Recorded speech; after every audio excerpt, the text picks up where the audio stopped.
പൊളിച്ച് പോസ്റ്റ്മോർട്ടം നടത്തണം എന്നാണ് പോലീസ് പറയുന്നത്. എന്താണ് അമ്മയ്ക്ക് അതിന്? അമ്മയ്ക്ക് പറ്റൂല. സമാധി ഈ മരിച്ചു എന്ന് പറഞ്ഞ നാട്ടുകാരെ ഇപ്പം കൊണ്ടുവരണം. നിങ്ങളാണ് ആണുങ്ങൾ.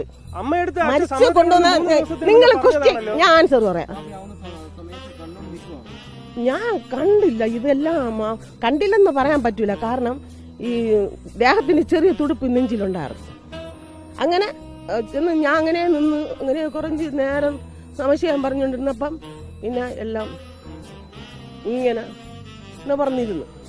ഇങ്ങനെ നിവർന്നിരുന്ന സമയത്ത് ഞാൻ പറഞ്ഞു, അമ്മ ഇത് അച്ഛൻ പോയതാണ്, സമാധി ആയതാണമ്മ എന്ന്.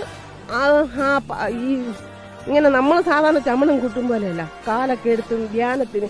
എന്റെ കല്യാണത്തിന് മുമ്പേ അവർക്ക് ധ്യാനമാണ്. കഷ്ടം.